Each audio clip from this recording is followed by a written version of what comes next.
Hello and welcome to episode number 3 of the King's Rock podcast, part of the King's Rock Network. I am Bolt Up. I'm here with Death Giver, as always. How's it going, everybody? It's your boy Death Giver from the Death Giver Gaming YouTube channel. Today we're going to be talking a little bit about what to expect for the LAIC International Championship. It's coming up on Friday. We're going to go over some of the decks that we've seen in the online tournaments and what changes they have made with Paradox Rift, since LAIC is the first tournament that Paradox Rift is legal in. And then we're going to close up with predictions from the two of us for what we expect to see at day 1 and day 2 and in the top cut of LAIC. So starting off, looking at some online tournament results, one of the big surprises I've seen is Gardevoir is all over these online tournaments. I kind of expected with Xianpao getting better that Gardevoir is going to just drop. Iron Hands is added to Xianpao, and Xianpao, which is already a good matchup into Gardevoir, got even better with Iron Hands, but Gardevoir has found ways to adapt. One of those ways is Screamtail. Screamtail has been absolutely incredible in my testing and from what I've seen in online tournaments. Being able to snipe 160 damage on the bench and even more when you throw in the Luxurious Cape or the Bravery Charm on it, it's absolutely incredible. That would be impressive because, that would take out Baxcalibur, and Xianpao without Baxcalibur, that's a weakened deck, quite a bit weakened. So I can see why that would be a good matchup against Xianpao at this point. And I think that's exactly what it is. It's the ability to snipe a Baxcalibur off the bench, something that Gardevoir could not do previously. And in addition, with the Luxurious Cape, which adds 100 HP to the Pokemon, it also turns it into a 2-prizer. So if the card gets knocked out with the cape on it, the opponent takes 2 additional prizes, or takes 1 additional prize, so 2 in terms of Screamtail. But that means Screamtail can do 360 damage to something on the bench, which is absolutely incredible. Yeah, that's impressive. It can snipe a Charizard off the bench, which, I mean, that's absolutely incredible for Gardevoir. Yes, especially for Gardevoir, because Charizard has a strong matchup, I should say. That's the word I'm looking for. Strong matchup against it. And one of the big tournaments that Gardevoir won was the Tournament of Doom Regional Championship online. It was won by the Celios Network, played Gardevoir. He went 10-0-3. And so that's kind of the list that I've been using when I've been playing online, and it feels great. It's to the point where I am actually sleeving up Gardevoir and playing it myself now because it's just good again. I mean, that was your original deck. You're the one that turned Benedict Arnold on it and went to Xianpao. I did, and Xianpao's fun. It was fun, and I've been playing Xianpao with Iron Hands, and it just doesn't feel as good. I don't know if it's better, I don't know if it's worse, but this new version of Gardevoir, it feels really good. I've played a couple Xianpaos with Iron Hands, and I haven't said it's better.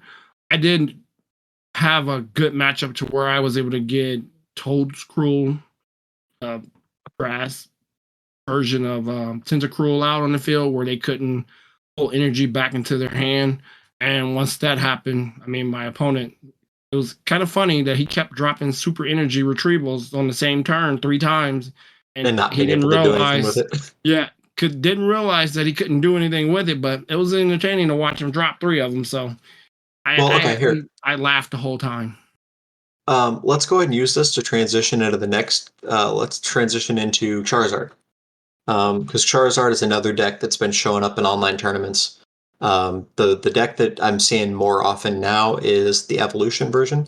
So it's going to use the Evolution TM, and it's going to evolve into Charmeleon, and then Charizard. So it has less use of the rare candy, and a lot of them are dropping the Pidgeots. It's 2-prize liability that if you can go without, I don't really see a reason to use it. I personally, go ahead. I had to end up switching away from Pidgeot. There's too much electric out there that is one-shotting it, and that was my issue, is that there was a lot of battles where a lot of people were just rare candy and then they would pull out electric. I played an Iron Valiant deck that had a Jolteon, and it one-shotted it. Of course, the Miraidon decks does it. There's been random like electrics that's just shown up in random matches that I'm like, where'd the electric come from? And they one-shot the Pidgeot. So it was a liability. I wasn't getting the draw power from it, and it was getting one-shotted. And then I found out that not only is there a de-evolutionary TM that will turn it back into a Pidgey, and then you got to try to hope to get another rare candy to get it back up. But there is a de-evolutionary Pokemon by the name of Aerodactyl that will turn it back into a Pidgey and knock it out. So, yeah, it was a fun time learning that the Charizard Pidgeot deck that I had been running for the last 2 months was no longer viable in most matches. So I've moved to the evolution version as well. And so I'm guessing that you played against your first Zorobox deck. Zorobox, what is that? That is the Zorua that evolves into that deck. Zoroark. Yes. And Zoroark pulls stage 1s from your discard pile. And God, so that's that probably deck where you was- saw the Aerodactyl, because it's a Yes. stage 1. That deck was annoying as crap. Yeah, that was a deck. That was a deck. That It is deck so was fun to annoying. play, and it's so annoying to play against, but It was a one prize pain in the behind deck that every one they were knocking out. And it seemed like for every Pokemon that I had, they had a counter in the freaking discard pile they to do. pull whenever a Zoroark went to the field, and I could not. And of course, they had 4 Zoroarks, and then they super rotted them back in. So every time I killed the freaking thing, or they got rid of the freaking thing, they just brought it back into the deck and then brought it back out. So yeah, it was so annoying. The power of that deck comes from having, like you mentioned, having counters to everything. They have grass cards for Charizard. They have the Raichu for Pidgeot. They have Scizor for Chimpao. I mean, they have everything. And It had if a you water kill, for Entei, yeah. if you kill something, they're gonna pull it right back onto the next Zoroark. Mm-hmm. So there's not really anything you do outside of Lost City. Lost City shuts that deck down. And if it happens to get popular, I mean, people are gonna have to start playing Lost City.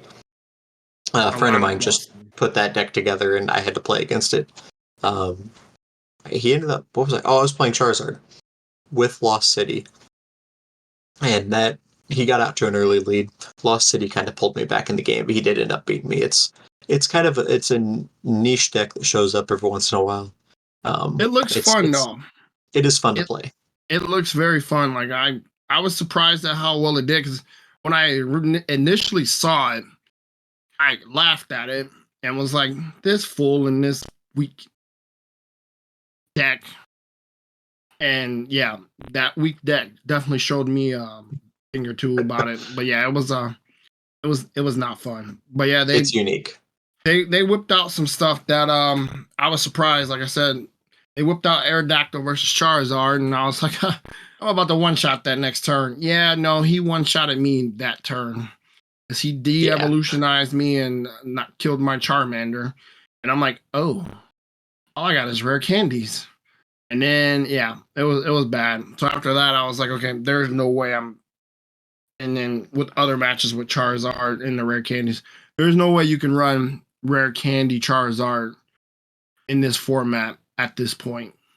You might be able to later, but with the de-evolutions being so popular, and then the de-evolution Aerodactyl being kind of popular as well, it's definitely one of those that you're going to have to run Charmeleons. Now, all that being said, the de-evolution TM I've seen thrown around in a lot of Lost Box decks, but Zorobox is not really anything you generally have to worry about. It's probably, I would assume the rise in popularity right now is just people trying it out with the new format and everything, the de-evolution TM being one. But I think eventually it's just kind of drop off like it usually does. I don't think it's that powerful. It's just kind of fun to play. It's powerful against certain decks. And as right now with Charizard being so popular, the rare candy variant of it was very popular. But I think once the rare candy variant goes away, it's not going to be a problem, because And when I started running into those decks with the Charmeleon, um, yeah, it was they just de-evolutionize them, and then I just evolve them back up the next turn, and then I'd be able to have free access to my energy all over again, and then I'd be able to just one shot, and then I energize Pokemon on my bench. So it definitely works better with the Charmeleon now, but yeah, it was definitely a learning. Taking on about a 6-match losing streak because of weird crap was not making me happy. But yeah, the evolution Charizard just feels a lot better. Like you mentioned, it's safer. You don't have to worry about the de-evolution TM as much, and you don't have the 2-price Pidgeot on the bench, and it just feels smoother to me. It doesn't feel smoother. Granted, I don't have as many matches with it with the old version. It doesn't. I've got about 10 to 15 under my belt at this point. Fortunately, I'm under the weather, so I haven't been able to be on that much. But it seems to be to me that it's slower, but it's like you said, it's safer. I don't Yes, believe absolutely. it's definitely not faster because having to go Charmander to Charmeleon to Charizard is definitely a slower version than going rare candy Charizard or rare candy Pidgeot to rare candy Charizard. So I do miss Pidgeot because of the ability of being able to go in and get any card, but at the same time, I don't miss that he was getting one shot at very easily in this new format. So I miss the old deck, but I mean that's one thing that's great about trading card games is that there's always a new deck that you just gotta figure out what to do with it. And what you're giving up in speed, you're gaining in consistency and late game reliability. And I think that trumps speed right now, especially in this format. Yeah, no, I agree. Especially with all Um, these one prize decks that are coming up, popping up. Speaking of speed, let's move on to what is probably the new fastest deck in the format, and that is Roaring Moon. Which is going to be a deck I'm going to build. Roaring Moon is extremely popular online. I think a lot of the popularity is number one, it's really fun to play. Number two, it's unique. And number three, they give you half the cards in the first level of the battle pass. So, everybody has half the cards right there. Yeah. This deck is something that I think is going to be very popular come LAIC. I personally don't expect a lot of the big name pros to be playing it, but I expect a lot of other people to be playing this deck. It has the ability to get a turn one knockout, put your opponent on their back foot, and a lot of times they just can't recover. And it has an ability to ramp up to where once you get ahead, it's going to be hard for your opponent to recover. But um, I can see it being really good. I can see it. Prediction. I know it's early. We'll talk about it later. But yeah, Roy Moon, I see can go pretty far. There's a couple different variants of Roaring Moon that I'm curious to see what becomes the most popular variant. One is one that is playing Darkrai V and V Star, which is not only a late game attacker, but it's also the V Star power to pull back 2 dark patches, 2 cross switchers, 2 energy switches, just any 2 items that you need, which can come in clutch late game. But there's another version that I personally think is the better version, but I haven't really tested it myself. It is the Radiant Greninja version with the water energies. And what it does is it uses Professor Seta's Vitality to pull back energies from the discard pile onto your ancient Pokemon. Then it uses energy switches to move the energy onto the Radiant Greninja to be able to snipe with a Radiant Greninja on turn one going second. It is possibly a very, very incredible deck if it can get that off consistently. Or not even just a turn one, but a turn two Radiant Greninja snipe, in addition to just being able to hit hard with the Roaring Moon, turn after turn after turn after that. I think it's the best version, but like I said, I haven't tested it myself, and I'm just kind of curious to see what the results play out at LAIC for Roaring Moon. Yeah, I'm very curious to see what the results for Roy Moon will be. Moving on, let's talk about, we mentioned earlier Chien-Pao. Chien-Pao is a deck that started to gain a lot of popularity right before Paradox Rift came out.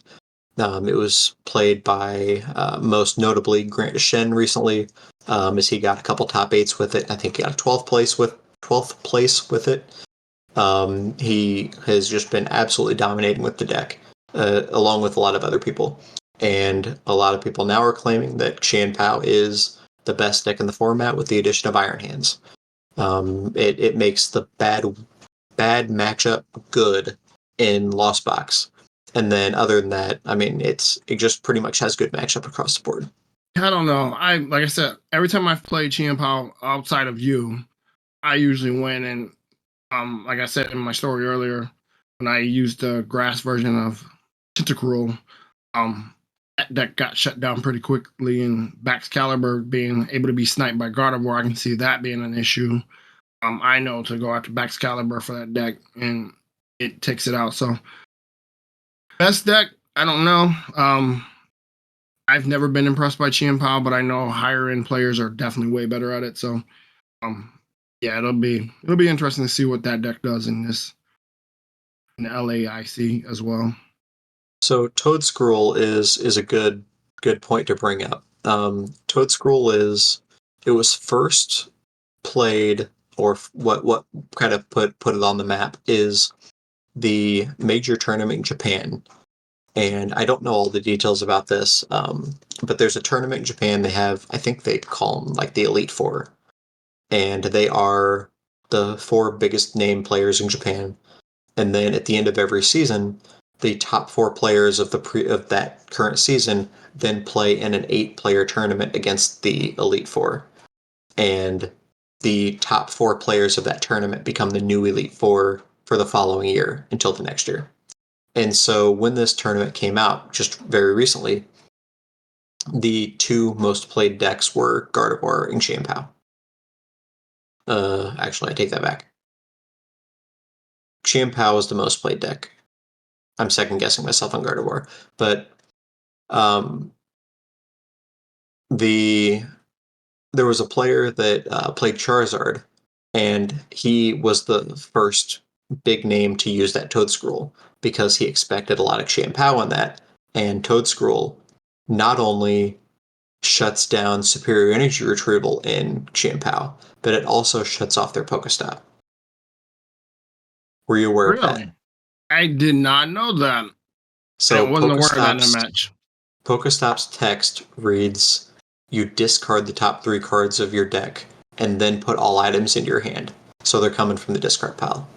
Toadscruel says that you cannot put items from your discard pile into your hand due to your supporter cards.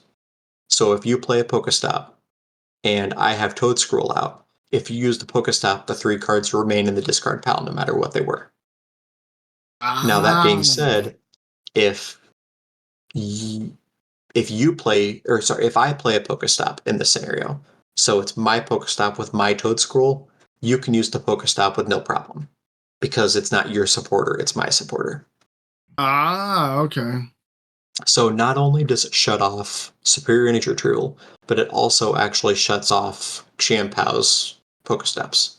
So it is a big tech card that can really hurt Chien-Pao, and I played against it. It's not fun to play against. But it does take some setup. It is a stage 1 that you need to get out. But when used in the Evolution Charizard deck, you can evolve it with the Evolution TM, so that helps you get that out faster. Yes, it does. And I think it's a tech card that we will see at LAIC. I don't know. We'll see. I'm curious about it. It just depends on if you think Chien-Pao and Roy Moon. Well, Roy Moon is going to be very popular, but it's going to be. I know both those decks use superior energy retrieval, so yeah, I don't know. Roaring Moon does not. I thought it did. It does not need to discard energy for anything outside of Radiant Greninja, and it gets its energies back from Moltres. From Moltres, from Dark Patch, and Professor Zeta's Vitality. Yeah, that's true. Okay. So it's not using Toadscruel. Wait a minute, hold on. I said Toad Scroll wrong previously. It was you can't get cards back from your discard pile due to supporters, not items. So I said that wrong. So yes, you are correct. I believe Toad Scroll would shut that down. Let me double check this. Let me read Toad Scroll's writing here.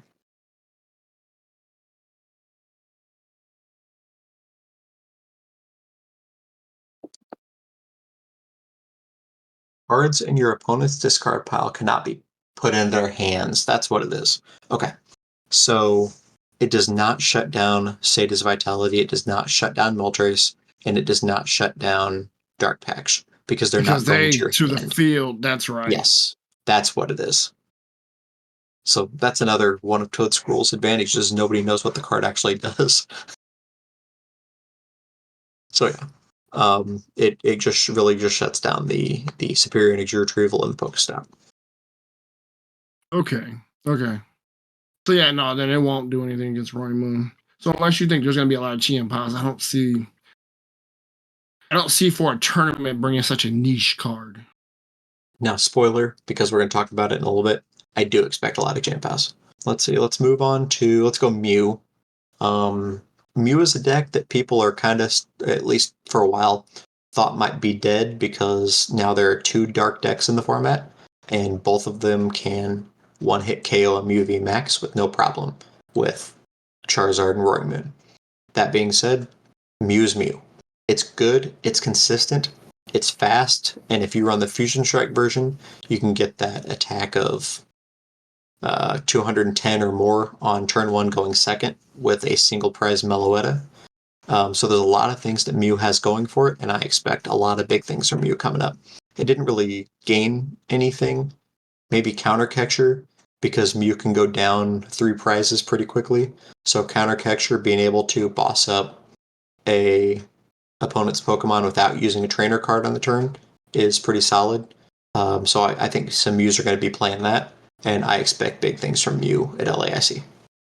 Yeah, I've seen a lot of them online, so it's definitely not dead as far as online play. But I am curious to see how it'll be in the tournament. So because I know online is way different than tournament play, but yeah, Mew always definitely shows up. not dead in Let's go Lost Tina. I haven't seen Lost that Tina. deck in a while. Me neither. But it's I think showing that up. deck is done. It's showing up a little bit in online tournaments, and Japan loves Lost Tina. I believe it's the Really? most played deck in Japanese tournaments right now. Really? When the format rotated earlier this year and we lost the entire D block, Lost Tina was played all over Japan. Really? It wasn't as popular here. It kind of had its day, but it's super popular in Japan. And I think it's one of those sneaky decks that could come through and surprise a lot of people at LAIC. The big reason is Counter Catcher. I've said it a lot, but Lost Tina is a deck that does go down in prizes, and it can do some pretty nasty stuff with a late game Judged Path Counter Catcher. Previously, you couldn't judge and boss on the same turn, but now you can judge, you can Counter Catcher. So now you're bossing up something that they don't want in the active, you're throwing Path down, and you're sending them down to 4 cards. Yeah, that would be interesting. A lot of things that it has going for it. I don't know really what to expect with it, but I think it's a deck that could surprise a lot of people. I don't know. I mean, based off of experience, and again, mine is online where yours is more tournament in person. Lost Tina just seems like, I mean, it's just overdone by Charizard, Chien-Pao, Gardevoir, Mew, Roaring Moon, Miraidon. I mean, that's 6 decks right there that I would say it's better than, that's better than that deck. Even Godingo is better than that deck. So I'm not sure. I'd be curious to see what it does, but and if how much it shows up in the tournament. So, but yeah, I don't see. Moving on, we're going to talk briefly about Lugia. It's a deck that hasn't really changed. I think Colorless is probably the deck we're going to see more at LAIC. I know Single Strike kind of made a little brief comeback, but between Snorlax, Mew, weirder. I think colorless Lugia it's a solid option. It has, it's fast, it's consistent. Lugia is always going to be there. There's going to be a lot of players playing it, and if enough people hit the coin flips correct, Lugia is going to win. I don't have much experience against Lugia, so I have nothing to add. I don't have much to say about Lugia. It hasn't changed much. It's Lugia. It's still Lugia, and it will be Lugia for the next year and a half. Lost Box. Lost Box is a deck that we have not seen much of, at least as far as online tournaments go. It's popping up here and there, but it's just not. It's not taken over as much as it has been, and I think Iron Hands and Jirachi are two of the big reasons for that. Jirachi shutting down Sableye, and Iron Hands being able to take 2 prizes from most of the Lost Box Pokemon. It takes away one of the big advantages of Lost Box. That being said, like I said with Lugia, Lost Box is always Lost Box, and good Lost Box players are going to perform well. I would agree. Lost Box is one of those decks that you think it's dead and it still shows that it's kicking. So I'll be curious to see what it does, but I don't know. Like you said, it's dying pretty quickly. It's dying. It might not be dead, but it's dying. Now, one change that is a little bit different now is the most popular version of Lost Box I've been seeing is Sablezard. So this is the version that does not play the Dragonite. It does not play the Raikou. It does not play the Kyogre. It doesn't even play the Radiant Greninja. It relies on Sableye, Cramorant, and Radiant Charizard. And that is, I don't have enough experience playing Lost Box to really tell you why, but that is the deck that is the most popular version, and is what I expect to see the most of as far as Lost Box at LAIC. It's such a dumb version. I've played quite a few versions of it against my Charizard deck. That deck is so dumb. It's so hard to play. I don't understand why it's so popular. Because it's good. I mean, in the hands of a good player, it's good. The regular Charizard deck rolls over it.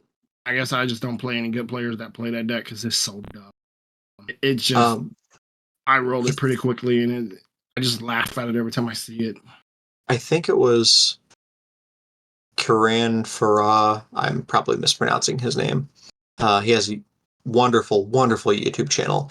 But I think it was him that did a deck overview about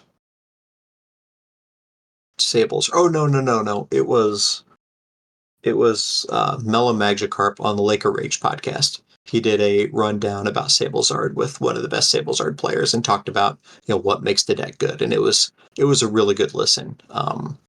Just kind of in the brain of somebody who's really, really good with Sablezard, what makes it good and why that is a better pick than Turbo Lost Box in some cases. But it is. I can't play it. I'm not good enough to play it. I want to hear what he has to say about it because I am curious on what the thought process is behind that deck. The only thing I can think of is that you let Sableye and Cramorant die until Charizard gets to the point to where he can one-shot everything at 330 attack, and then you try to win that way.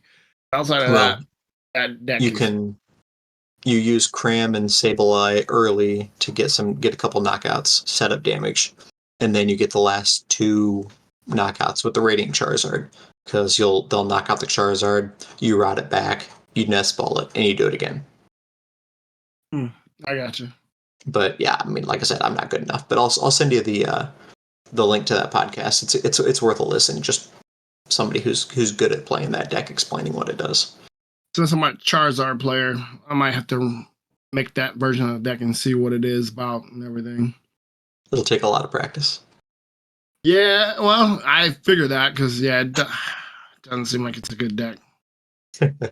Let's move on to Goldango. There's not much to say here. I don't expect a lot out of Goldango. I did at first. It's a fun deck to play. I thought it was going to be good at first. I don't think it's there. I think it's just a worse version of Chien-Pao. The 50 to 60 damage between the two decks, where Goldango only does 50 per energy and Chien-Pao does 60. That's a big difference when you're talking 330 damage. It's a big difference, just that 10 damage on each energy. it it makes it really, really hard to play for the long game. And then what I thought was a plus, where your Goldengos are both your support and your attacker, is not a plus. Because when you lose one, it's like you're losing two cards. And then if they happen to throw a path down, there is absolutely nothing you can do. Yeah, like I said, the only thing that I saw that was good about that deck is that instead of it being that you had to pull the cards from your hand and put it on the field, and then you would just be able to pull it from your hands. That was the only plus I saw from the deck. But yeah, I thought Chi-Pao was definitely the better version of it. Like if you're gonna run Goldingo, I would definitely run Chi-Pao. Like you said, it does more damage. I think water has the best support in the game, so I'd run the water deck just because of that. Even so, yeah, I don't know. If you want to be niche, run that deck, run Goldingo. But if you're wanting to win, I'd run Chi-Pao. Now, that being said, before we jump off of Goldango here, we did have, I talked about it last week, we had a fairly big tournament at a local store here, and the tournament was won by Roaring Moon, but two Goldangos finished in the top four. One finished second, and the other one finished fourth. Yeah, fourth. So Roaring Moon first, Goldango second, Gardevoir third, and Goldango four. And that fourth place was none other than Pokedubs. Pokedubs from YouTube finished fourth place with Goldango. So I told him I'd give him a shout out. So there it is. Let's go ahead and move on to Miraidon. Miraidon gained a couple cards. It gained Iron Hands. Wow, I completely drew a blank there. Miraidon gained Iron Hands, and it also gained Tapu Koko. The new Tapu Koko EX is a guaranteed paralysis if you had a Pokemon knocked out in the previous turn. Oh, So, against a deck like Charizard, where Miraidon previously had problems getting up to that 330 damage, Tapu Koko can paralyze, and let me verify how much damage it does before I get the card wrong again.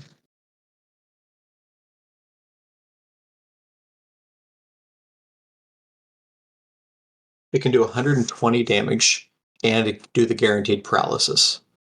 And then the following turn, you can retreat out of the Tapu Koko and then hit harder with something bigger. If you have a Zapdos on the bench, then it can do 130 damage. So you're just squeaking out that extra damage there, and then that's enough to be able to knock out a 330 HP Charizard in 2 turns. Impressive. And that deck was already a problem as it was, so for it to be even better. I don't know how much better it makes the deck. I've heard on the tag team podcast, I've heard the players that play the deck, still saying it's a solid option.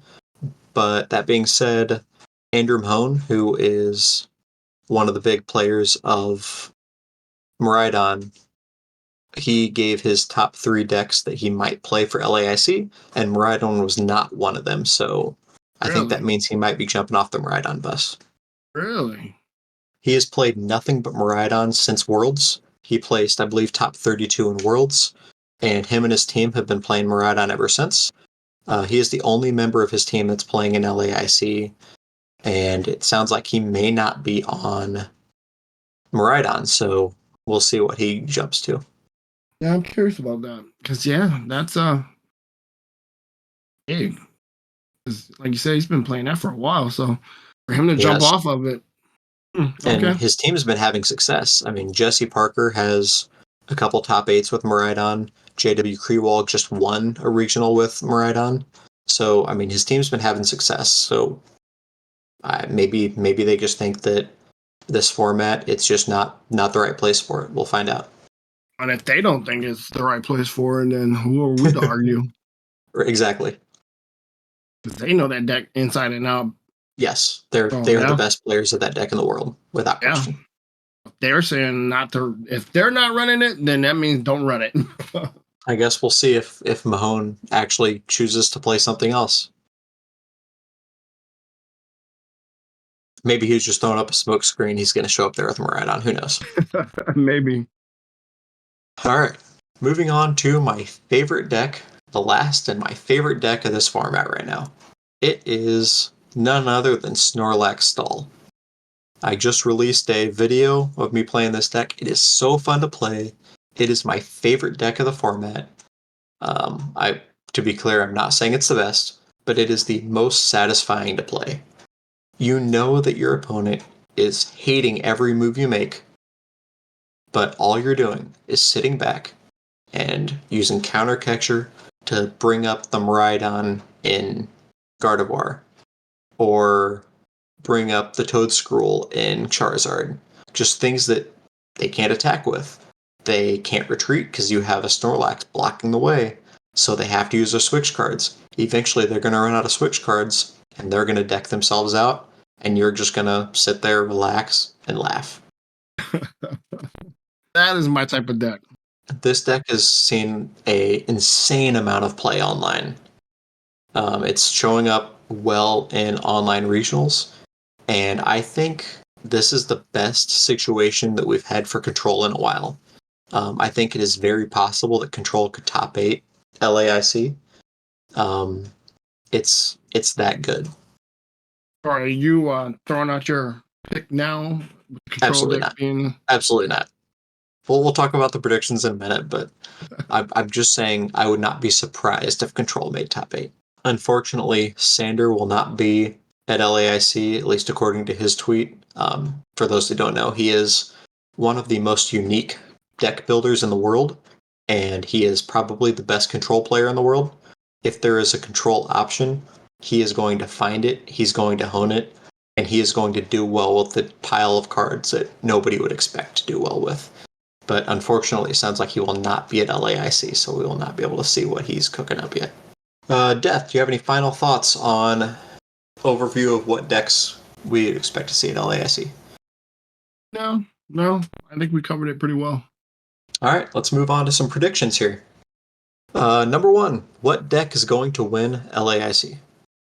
My prediction, it's hard, because I'm thinking if Roaring Moon gets going, it has a strong chance of winning.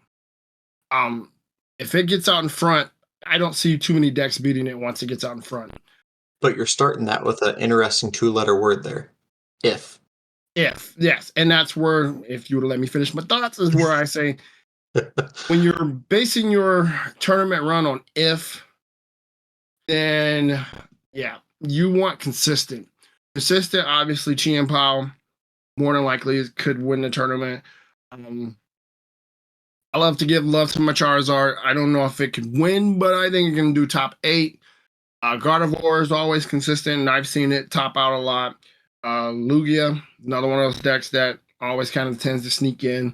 So, but, I mean, for the most, I'm going to go out on a limb. I'm going to go Roaring Moon. I think Roaring Moon can win this LAIC. So I'm going Roaring Moon. I am going to go with, I think it's like the polar opposite of Roaring Moon, or Roaring Moon's nemesis, maybe. I think Mew is going to win, specifically Fusion Mew. And the reason for that is Mew is consistent. Mew, it exists, and it's good, and it hasn't changed. It is just the essence of consistency. And I think that's what wins the first major tournament of a brand new format. People are, trying things that are unpolished, and Mew is polished. It's been polished for the last 2 years, and I think Mew finishes strong. And just for the sake of making my predictions even bolder, I'm going to go ahead and give this pick. win. You went with the safest pick you could possibly go. Bold my foot. No. I'm going bold by saying that Azul GG is going to win LAIC with Mew. How's that?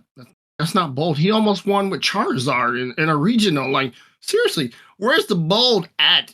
Bold is like if you'd be like, somebody was coming in with a Charizard deck and you were like, yeah, they're going to win it. That's bold.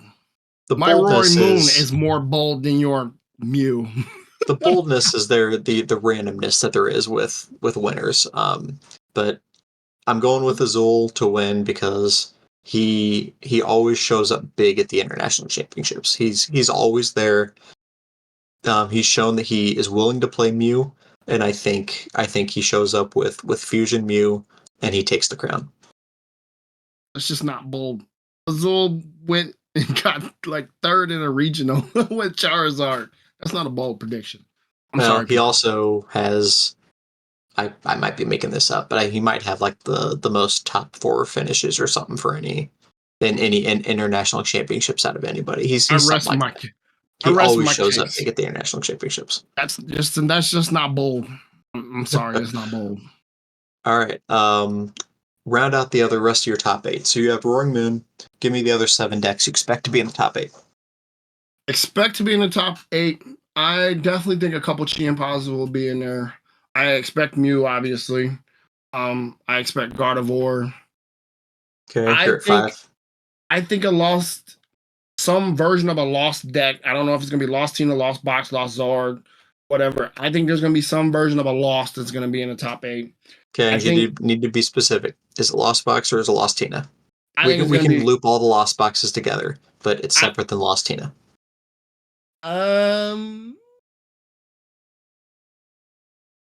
No, I'm putting them all together. I'm putting Lost Tina and Lost Boxes together. It's gonna be a Lost deck. Okay. One of those Lost decks is gonna be in there. Okay. You have 2 more. I think Zarda. I think Zarda show up in the lower part of it. I think he'll probably go 6 to 8. And all right, I'm gonna fudge a little bit. He said I got 2 more, or I got 1 more, but I'm gonna go 2. Okay. I'm gonna fudge. Okay. I'm gonna do Lugia and Miraidon. Miraidon shows up. I think Miraidon will definitely get into the top 8, but I think Lugia, again, like Mew, is one of those safe decks that, yeah, it might not win, but you're gonna safely a good Lugia player is you're gonna see one that's gonna eventually hit top 8. So I think that's gonna be the other 2. So I know I picked 9, but yeah. Okay, 1 more bonus prediction for you. Will Azul GG make top 8? I'm gonna go out on a bold prediction and say yes, he will. All right, let's cover the rest of my top 8. So I have Fusion Mew winning. I expect 2 Chi-Empows in the top 8. I'll go ahead and say Grant Shin and Rahul Reddy will be piloting those Chi-Empao decks. Grant Shin has been on an absolute tear with Chi-Empao, and I expect that to continue. I'm also going to clarify this by I am not positive that all of these people are playing at LAIC, but we're just kind of rolling with that. I expect 2 Lugias to be in the top 8. Just once again, Lugia is consistent. There's going to be a lot of players playing it, and there's going to be enough good coin flips that Lugia gets there. And I'm going to go ahead and say that Rowan Stavenow and Karen Farah are going to be piloting the Lugia decks to get there. Those are 2 of the best Lugia players in the world. I'm going to expect a version of Lost Zone to be there, which when I made this prediction previously, I was not thinking Sable Zard, because I don't know if Sawyer Melvin plays Sable Zard at all, but he is one of the best Lost Box players in the world, and he is actually the first player to qualify for Worlds this season without winning a regional.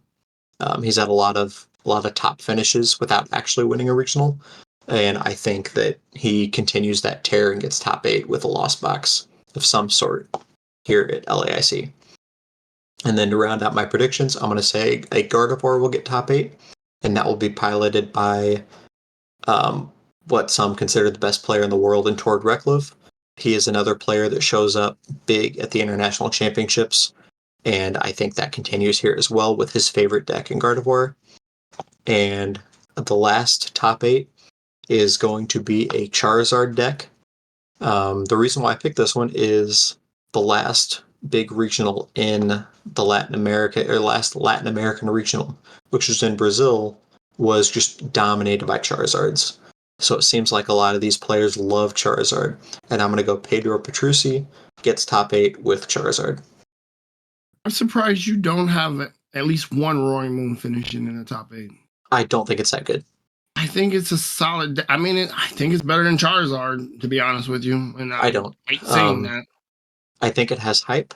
I think it has speed, but I don't think it has consistency. And I think that's what you need to get to this point. And I don't think Roaring Moon's going to win enough games to get there. Well, true, but who knows? Somebody might have a version of the deck that's more consistent than what we've seen online. So exactly. I mean, we're going to see a lot of things come out of here that we just haven't seen yet. But again, that's my bold prediction. Roaring Moon is winning this. This moves on to the next prediction. The most popular deck of day one. Yeah, I'll go ahead and take this one first. I think that Roaring Moon will be the most popular deck in day one. I think a lot of people are ready to try out the new shiny toy, and they're going to bring Roaring Moon, and I just don't think it's going to perform that well. What is going to be the most popular deck in day one, Death? I agree with you. I think it's going to be Roaring Moon. I think Roaring Moon is like Charizard last season, where it's the new shiny toy. It looks good. It plays good online, so a lot of people are thinking that it's pretty good. So I think it's going to be the most popular deck in day one. What is going to be the most popular deck in day two? So what deck will convert the best from day one going into day two? I guess those are slightly different questions, but what will be the most popular deck in day two? And that will be based on the winnings in day one. Because for those that don't know, you cannot change decks between day one and day two at international championships. So what you register is what you play throughout the entire tournament. I think it will be Chi and Pao, to be honest with you. I don't know how many people are going to run Mew. I don't know how many people are going to run Lugia. Because obviously those are safe decks, but Chi and Pao I know has been solid pretty much in the past, and it's one of the top 4 decks in the past. Because I don't see a lot of Roaring Moons making it to day 2. I see Charizard falling off because of Roaring Moon. Because all of the people that were playing Charizard last season are going to be playing Roaring Moon. So I think it's going to be Chi and Pao, to be honest with you. I don't see any reason why it wouldn't be. That is my prediction as well. I think Chi and Pao is going to be the most popular deck in day 2. I think it's going to be one of the most popular decks in day 1, probably number 2, if I had to guess. And I think it's going to have a solid conversion rate because I agree that it is one of the best decks in the format. I'm not ready to say it's the best, but I think it is one of the best decks in the format, and it is in good position to perform well at LAIC. Definitely can't argue that it's definitely top 3. Let's go one more little fun prediction here. What is going to be the highest placing control deck? I really wanted to place it in the top 8. I didn't. But where do you think the highest placing control deck is it going to be? Top 16, top 32, top 64? I think it'll be top 32.